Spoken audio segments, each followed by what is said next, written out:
Assalamualaikum warahmatullahi wabarakatuh. Nama saya Muhammad Salim dari kelas nama akuntansi. Di sini saya akan menjelaskan tentang sistem pengendalian manajemen, yaitu penentuan harga transfer.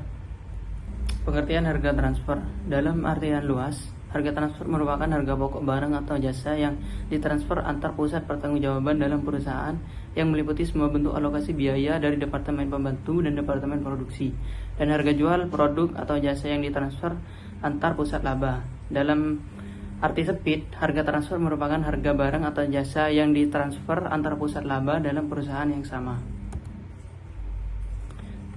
Selanjutnya, karakteristik harga transfer yaitu ada 3. Yang pertama, masalah harga transfer hanya timbul jika divisi yang terkait diukur kinerjanya berdasarkan laba yang diperoleh mereka, dan harga transfer merupakan unsur yang signifikan dalam membentuk biaya penuh produksi yang diproduksi.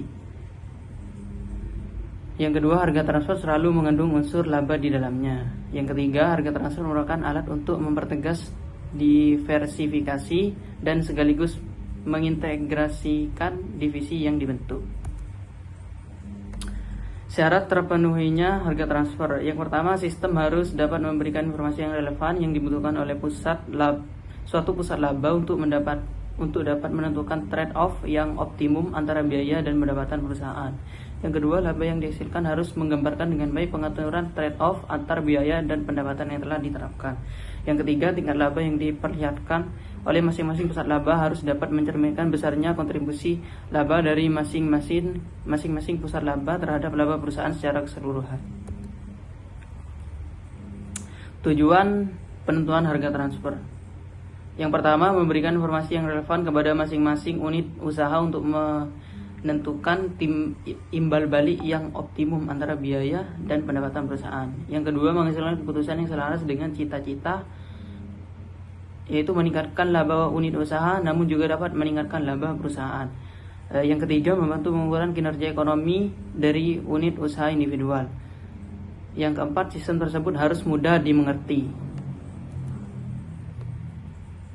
Sasaran penentuan harga transfer. Yang pertama, memberikan informasi yang relevan kepada masing-masing unit usaha untuk menentukan penyesuaian yang optimum antara biaya dan pendapatan perusahaan.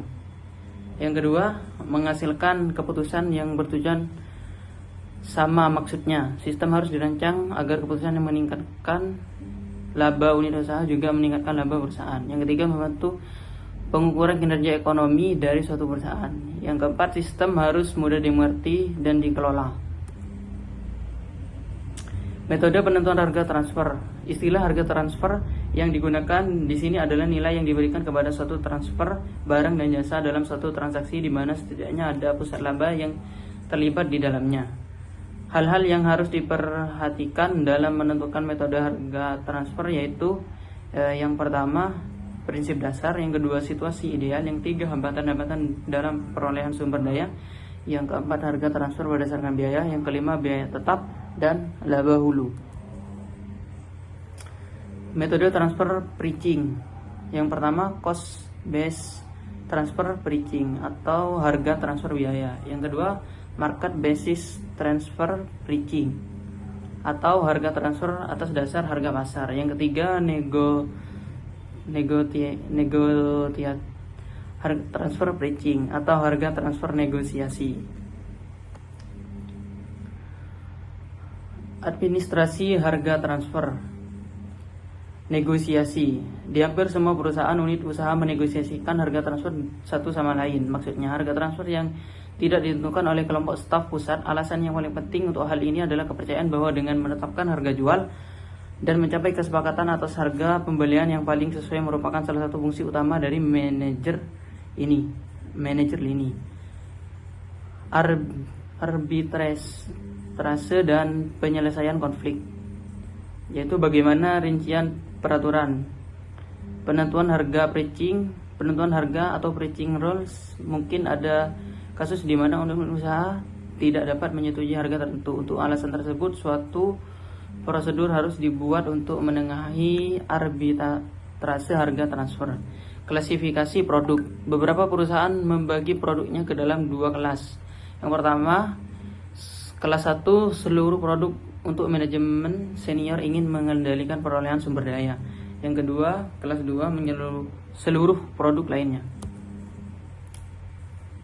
Transfer pricing di Indonesia. Sebenarnya praktik transfer pricing ini sudah banyak dilakukan oleh banyak perusahaan, hanya saja tidak terlalu terasa efek pengurangan pajaknya apabila dilakukan antar divisi dalam suatu perusahaan yang sama. Lain halnya apabila transfer pricing digunakan untuk menilai kinerja divisi. Pertanyaan yang timbul adalah mengapa transfer pricing tidak terlalu berarti dari sisi pajak apabila dipraktikkan pada divisi yang sama dalam suatu perusahaan?